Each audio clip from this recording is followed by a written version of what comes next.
হাইভস মানে অনেক সময় আমরা দেখে থাকি যে যে বাংলায় যেটাকে আমবাত বলা হয়। যে হ্যাঁ, একটা ধরুন যে হঠাৎ একটা জায়গায় ইচিং হলো, মানে চুলকাচ্ছে, সেই জায়গাটা ফুলে গেল, লাল হলো, এই জিনিসটাকে মোটামুটি আমরা হাইভস বলে থাকি। প্রথমত মনে রাখতে হবে, হাইভস আমরা সাধারণত দুভাগে ভাগ করে থাকি। একটাকে বলা হয় অ্যাকিউট, মানে আর্টিকেরিয়া, যেটাকে বলা হয় অ্যাকিউট আর্টিকেরিয়া, এবং ক্রনিক আর্টিকেরিয়া। অ্যাকিউট মানে যেখানে 6 সপ্তাহ বা 1.5 মাসের নিচের ডিউরেশনে হচ্ছে, সেটাকে বলা হয় অ্যাকিউট, এবং যখন সেই সময়ের পরেও হচ্ছে, রোজই প্রায় হচ্ছে, তখন তাকে বলা হয় ক্রনিক। এবার অ্যাকিউট আর্টিকেরিয়া যেটা, সেক্ষেত্রে দেখা যায় সাধারণত এটা বাচ্চাদেরই বেশি হয়, বড়দেরও হতে পারে।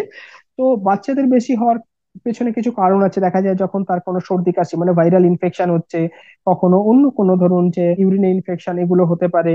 কোনো খাবার খেলে, আহ, কিছু কিছু খাবার, যেমন ধরুন চিংড়ি, তারপরে ক্র্যাবস, যেগুলো সি ফিশ আর কি, এই টাইপের কিছু খাবার। কারো কারো দুধের ক্ষেত্রে হতে পারে, সয়া মিল্কে হতে পারে। বিদেশে প্রচুর দেখা যায় যে পিনাটস, মানে আমাদের যে চীনা বাদাম গুলো হয় সেগুলো, কিংবা আদার যে ট্রি নাটস, এগুলো। কারো কারো গমের ক্ষেত্রে, ডিমের ক্ষেত্রে হতে পারে। এই খাবার কিছু হলো। এরপরে আছে কিছু ওষুধ। অনেক সময় দেখা যায় সব ওষুধেই হতে পারে যে কোনো মানুষের, তবে প্রবণতা হিসেবে দেখা যায় অনেক সময় ব্যথার ওষুধ যেগুলো, সেগুলো খেলে এইটা বেশি হতে পারে। তারপরে ধরুন যে কখনো কোনো পোকামাকড় কামড়ালে, কিংবা ধরুন কোনো বোলতা, তারপরে মৌমাছি, এগুলো কামড়ানোর সঙ্গে সঙ্গে কিন্তু এগুলো দেখা দিতে পারে। আর ক্রনিক গুলো যেটা হলো, সেক্ষেত্রে সাধারণত দেখা যায় মহিলাদের বেশি হচ্ছে এবং বয়স্কদের বেশি হচ্ছে। যদিও কম বয়সেও কখনো কখনো হয়, এবং ছেলেদের ক্ষেত্রেও হতে পারে। তো ওক্ষেত্রে আর কিছু কিছু কারণ আছে, যেমন ধরুন কিছু কারণ যদি আমরা এইভাবে ভাগ করতে পারি: শরীরের বাইরের কিছু কারণ এবং শরীরের ভেতরের কিছু কারণ। শরীরের বাইরের কারণগুলোর মধ্যে বিভিন্ন রকম, যেমন ধরুন তাপমাত্রার পরিবর্তন, কারো বেশি তাপমাত্রা মানে হাই টেম্পারেচারে, কারো লো টেম্পারেচার, মানে কারো ধরুন গরমকালে, কারো শীতকালে বেশি হতে পারে। কারো ধরুন যে রোদে বেরোলে হতে পারে, কারো জলের জন্য যে হতে পারে, কারো বরফের জন্য হতে পারে। অনেক সময় দেখা যাচ্ছে যে ধরুন ইভেন ভাইব্রেশন, হ্যাঁ, ভাইব্রেশনের সংস্পর্শে আসলে হতে পারে। কিংবা অনেক সময় দেখা যায় যে আমরা যদি কোনো ইনার গার্মেন্ট পরে থাকি, কিংবা ওয়াচ পরে থাকি, সেখানে প্রেসার পড়ছে, সেই প্রেসারের জন্য কিন্তু সেখানে এরকম একটা হাইভস হতে পারে। শরীরের ভেতরের কারণগুলির মধ্যে অনেকগুলো হতে পারে, যেমন আগে যেরকম ইনফেকশন বলা হলো, সেই রকম যদি দীর্ঘদিন কারো কোনো ইনফেকশন থাকে। তারপরে ধরুন যে কারো কোনো বাতজনিত অসুবিধা, মানে রিমেটোলজিক্যাল যদি কোনো কজ থাকে, সেগুলো হতে পারে। মহিলাদের ক্ষেত্রে টিপিক্যালি দেখা যায় অনেক সময় হরমোনাল কিছু চেঞ্জে, সেটা থাইরয়েডের প্রবলেম হতে পারে, পিসিওএস হতে পারে। তারপরে ধরুন যে সে যদি কোনো মানুষের, মহিলা হোক পুরুষ হোক, যদি কোনো মেডিসিন খান যার মধ্যে হরমোনস আছে, কিংবা আদার কোনো মেডিসিন আছে, সেগুলোর জন্য হতে পারে। আরো একটি বড় কারণ যেটা হলো যে স্ট্রেস। অনেক সময় আমরা দেখতে পারি যাদের ধরুন মানসিক যে চাপটা প্রচন্ড বেশি, তাদের এই কিন্তু আর্টিকেরিয়াটা প্রচুর হচ্ছে। তো এতগুলো কারণ তো মোটামুটি আমরা কখনো সখনো পেয়েই থাকি। কিন্তু ইম্পর্টেন্ট একটা ইস্যু, মানে ব্যাপার হলো যে বহু ক্ষেত্রে কিন্তু আমরা কোনো কারণ খুঁজে পাবো না, সেগুলোকে ইডিওপ্যাথিক বলা হয়। সুতরাং যে হাইপস এর যে কারণগুলো, সেগুলো যে সবসময় আমরা যে খুঁজে পাবো তা কিন্তু নয়, কখনো কখনো অজানাও থাকতে পারে। মোটামুটি প্রাথমিক একটা ক্লাসিফিকেশন যেটা হলো যে অ্যাকিউট, আর্টিকেরিয়া অ্যান্ড ক্রনিক। এছাড়াও আছে যে আমরা আরো আলাদাভাবে ভাগ করতে পারি, মোটামুটি এর মধ্যেই আসে, যে সেটা 24 ঘন্টার মধ্যে মিলিয়ে যাচ্ছে কি মিলিয়ে তারপরেও থাকছে। 24 ঘন্টার মধ্যে যে হাইভস গুলো মিলিয়ে যায়, আর সেগুলো মানে এর মধ্যে অনেক মানে ধরুন বডি কেমিক্যালস, কিংবা ধরুন যে আদার যে ম্যাটেরিয়ালস আছে, সেগুলোর উপর ডিপেন্ড করে। তো সেগুলো কিছু আছে আমাদের উইদিন 24 আওয়ার্স এর মধ্যে চলে যায়, আবার কিছু আছে 24 আওয়ার্স এর পরেও থাকতে পারে। তো এই 24 আওয়ার্স এর পরে যেগুলো থাকে, সেগুলোর ক্ষেত্রে প্রায়শই দেখা যায় সেখানে যে র্যাশটা ছিল, সেটা সেরে যাওয়ার পরেও সেখানে একটা ফুলে থাকলো, একটা কালো হয়ে থাকলো, সেটা দীর্ঘদিন সময় লাগছে। তো ওইগুলো কিন্তু আমাদের একটু খেয়াল রাখতে হয় যে কতদিন কোনটা থাকছে, সেই হিসেবেও কিন্তু আমাদের অসুখ বুঝতে সাহায্য করে কোনটা কেন হচ্ছে। প্রাথমিকভাবে বলতে গেলে ধরুন অ্যাকিউট যেটা রয়েছে, যে অ্যাকিউট আর্টিকেরিয়া, সেক্ষেত্রে কম বেশি আমাদের যে অ্যালার্জির ওষুধ, তার বিভিন্ন রকম প্রকারভেদ রয়েছে, সেইগুলো আমরা কম বেশি দিতে পারি। সেগুলোই দেখা যায় মোটামুটি ভালোই রেসপন্স করছে, এবং সেটা আস্তে আস্তে ঠিক হয়ে যাচ্ছে।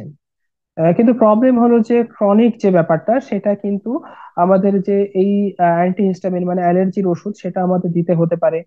তাছাড়াও আছে যে আমাদের কারণ যেগুলো রয়েছে, যেমন ধরুন কোনো বাতজনিত অসুবিধা মানে রিউমেটোলজিক্যাল যে কজ গুলো, কোনো ধরুন ক্রনিক ইনফেকশন রয়েছে, কিংবা ধরুন যে স্ট্রেস রয়েছে, সেইগুলোকে চিকিৎসা কিন্তু খুবই দরকার হয়। তো সেইগুলো চিকিৎসা করলেও দেখা যায় এর একটা বেনিফিট পাওয়া যাচ্ছে। এছাড়াও আরো অ্যাডভান্স যদি আমরা ভাবি, কিছু আমাদের নতুন ওষুধ আছে, এবং অবশ্যই তা আপনার ডায়াগনোসিস হিসাবে, কিংবা কোনো কোন তার মধ্যে কিছু ক্যাপসুল হতে পারে, কিছু ইনজেকশন হতে পারে মাসে একটি করে দেওয়ার মতো। তো এইগুলো দিলে মানে ব্যবহার করলেও দেখা যায় কিন্তু যে ক্রনিক যে আর্টিকেরিয়া সেটা অনেকটা নির্মূল হচ্ছে কিংবা তার থেকে ভালো থাকা যাচ্ছে।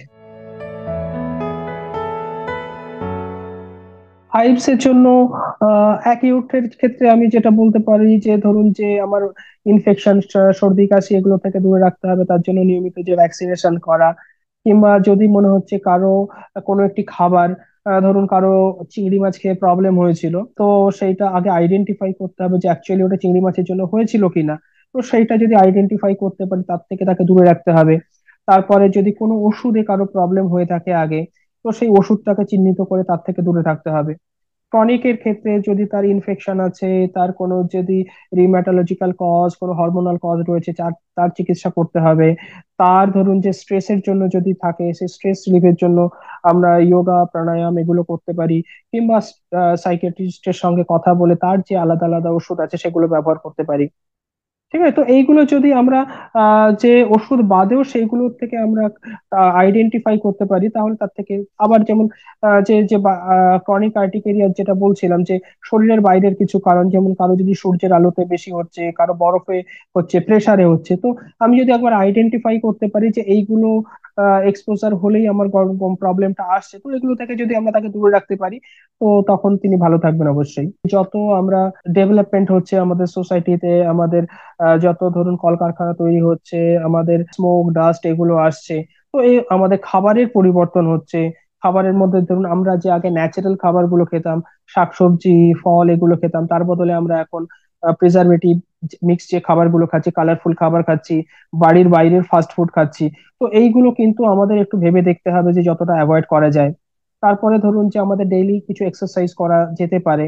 হ্যাঁ, অনেক সময় দেখা যায় যে আমার যোগা কিংবা প্রাণায়াম এগুলো করলে আমাদের স্ট্রেস রিলিভ হচ্ছে, সেগুলোর জন্য কিন্তু আমরা ভালো থাকতে পারি। তারপরে ধরুন যে আমাদের ঘর যদি পরিষ্কার পরিচ্ছন্ন রাখা যায়, অনেক সময় ডাস্ট মাইট এগুলো একটু গন্ডগোল করে, তো তাদের থেকেও কিন্তু ভালো থাকা যেতে পারে।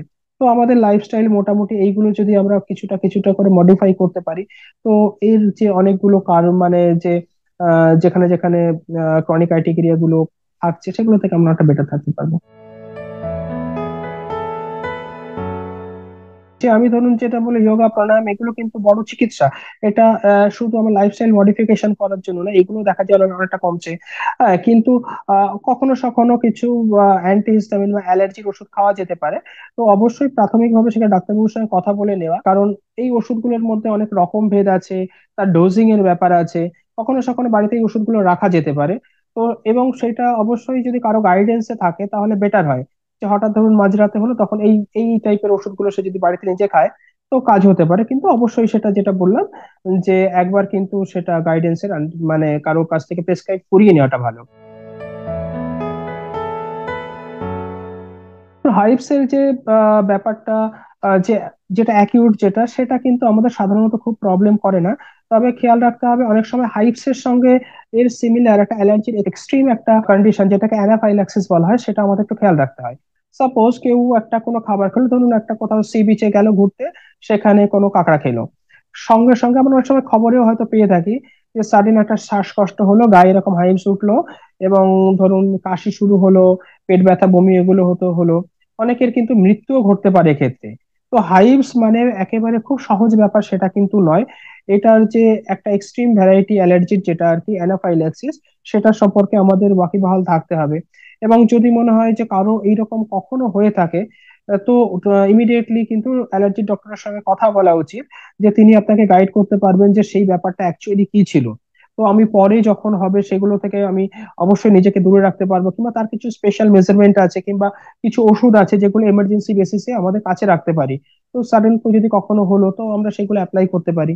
তো অ্যাকিউট হাইভস এর ক্ষেত্রে এইটা। আর ক্রনিক এর ক্ষেত্রে যেমন যে ধরুন একটা আন্ডারলাইং ডিসঅর্ডার, মানে ধরুন অন্য একটি অসুখ, অনেক সময় দেখা যায় যে হাইভ চাপ থাকছে, তার কিছু ঠোঁট ফোলা, জিভ ফোলা, এগুলো মানে যেটাকে আমরা অ্যাঞ্জিওইডেমা বলি।